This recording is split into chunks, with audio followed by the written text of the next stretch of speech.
Well, Phil, I guess if we look at the last 3 games overall, prior to Oldham, if someone had offered you 6 points from 9, you'd probably have taken that. I totally agree, and probably the question wouldn't have been coming out of your mouth if the last one had been the win as well, you know. But with the last one being a defeat at Woking, and everyone talking about a 6-pointer, and you know, local rivals or in terms of proximity in the league table, 6 points from 3 away games is it's no great achievement, but it's no mean feat neither. It's something that we pride ourselves in. We travelled well since we've arrived. We've won 4 out of 5 games on my journeys, you know, in places like Hartlepool United, which was our second game in charge, back in the day as it were. Hartlepool United, Dagenham and Redbridge, my word, 2 1-0 victories there. I'm not saying it sets us up for away games, but the way we set up, and I can't say it's the same in every game, but the way we set up against Oldham, did I expect to have that much of a foothold in the game in the first half an hour? I didn't really. I thought it was going to be a baptism of fire. I thought the Oldham fans were up for it. I thought the chairman had been stoking up the fires, as in, you know, he was doing a speech before the game about his across the Atlantic trip.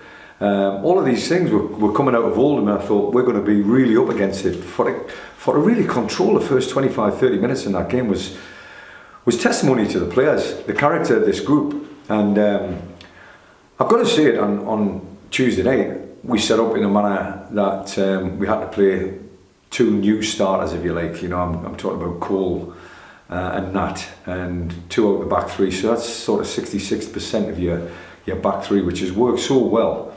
But that's been the main change in our team, if you look at it. You know, when Chief got suspended, we had to replace him. When Matty Preston got injured, we had to replace him. When Alex Penny got injured, we had to replace him.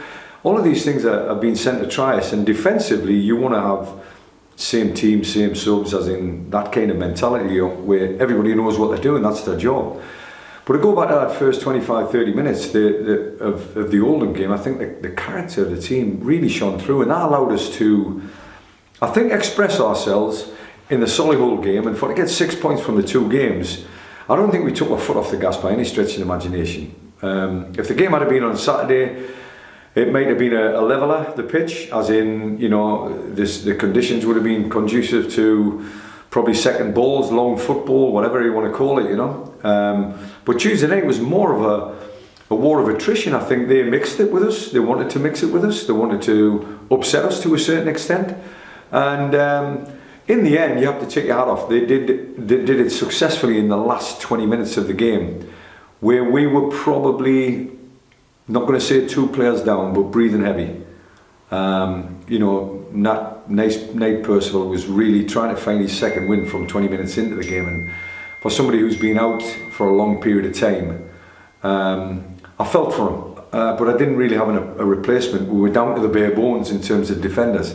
I could have gone into a back 4, I suppose. People can say that, but when you've won 6 games out of 8, and you're changing from a 3 to a 4 or a 5 to a 4, it's a big tactical change during the course of a game for somebody like Nate Percival to get a grips with. And not only that, Cole.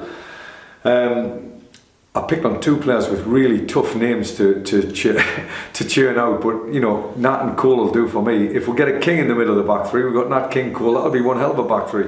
But I think, give them their credit. They finished the game stronger than what we did. There's a reason for that, which I've just explained in a roundabout way. The pitch became so big, and they made it big, to be fair. They played a lot of good football from the back, and my only problems were that the people that I was throwing on really didn't have any impact in the game, to the extent where I think our performance went a little bit below the performance when I took the 3 players off the field of play. But hey ho, listen, things like that happen in a game of football, and you know, when you come off the bench, it's a thankless task with 10 minutes to go, as J. Emmanuel Thomas did, and you know, he's expected to get a point from a game or even win a game when he's thrown into the lion's den. I'm not blaming him by any stretch of the imagination, or any of the other subs. I'm just saying it was a tough old night for everybody at the office. Me, more importantly, having took the responsibility of the team and took the responsibility of the selection and formation, the axe fell on me. It's as simple as that. Having had 3 away games now, you've got 2 home games in 4 days, and against sides in and around you. Okay, Fire would have improved lately, but nonetheless, there's still teams in and around you. It's quite interesting. We had 12 games to go, and we had 5 at home and 7 away. We've now got 9 games to go. We've got 5 at home still. It's quite unbelievable, but that's down to Matty rearranging games and putting 3 away fixtures together. But the players, I've got to say, tongue in cheek there, but the players have responded to the away fixtures like men possessed. Now we've got to come back to Agbra. Now we've got to come back to places where, yes, we've got a couple of wins under our belt, but we've gone 2-0 down in both of them games. I think this game is going to be vital from minute 1. We've got to show them, and I'm talking about York City in particular, not any reference point to Tuesday night's game, but certainly where York City's concerned, we've got to show them that we're a good footballing team, we're organised, we're fit, we're disciplined, we're going to try and get in the face of the opposition. People are reading how we're going to play. We're not going to disappoint anybody. We're going to try and get in your face and try and upset you if we can do. But the running capacity of the team has been there for everybody to see. And I think we're getting people's respect because of the running power of the team. If we can bring that to the party and then bring that A game that we've seen glimpses of in every game that we've played. As you make reference to the first game, 2-0 down, but the 4-2 victory over Aldershot, some of the football played in that game was second to none. This crowd now has gone from 2-3, 2-4, 2-7, 3-3. Hopefully there's going to be 4,000 here on Saturday, and we've got a duty to perform for them. That's how I'm going to say it, to perform. How that performance manifests itself, whether it's just blood and thunder, and if we win the game, so be it. If it's great football and we win the game, so be it.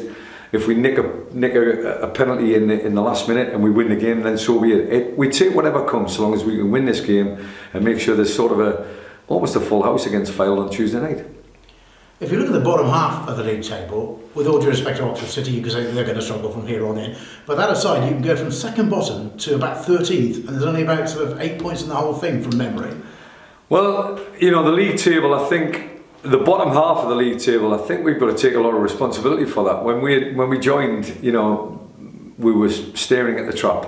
We were looking down a manhole. It looked like Kidderminster Harriers were dead and buried. And that wasn't anything down to the previous management team at all.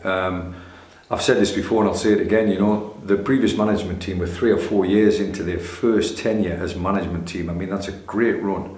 There's not many managers actually get that kind of a tenure or length of time for your first job. It's a fantastic achievement. But at the end of the day, 20 points from 28 games, something had to happen, and the chairman and Dino decided to make a change, and in comes Brown and MacDonald. The response is from exactly the same players, basically, apart from maybe Sam Bellis, who's played a regular in the starting lineup. We brought in 1 or 2 players to bolster the squad in terms of the strength of the depth of the squad. We've now got a big issue with 2 players. Alex Penny, hopefully fingers crossed he'll be okay for the game, but still hasn't got over his illness yet. And the skipper, who came out of the game on Tuesday night, and unfortunately we've diagnosed with a hairline fracture in his kneecap. So the skipper's going to be out. So we have to replace. We have to try and get like for like. We have to get better if we possibly can. Regan Griffiths has proved in the game and a half that he played that he's a capable character. He's certainly a capable player, that's for sure. So there's every chance that we're looking at Regan could possibly get a run in the team, but we still need a little bit of competition in that midfield berth if the skipper's going to be out for a number of games.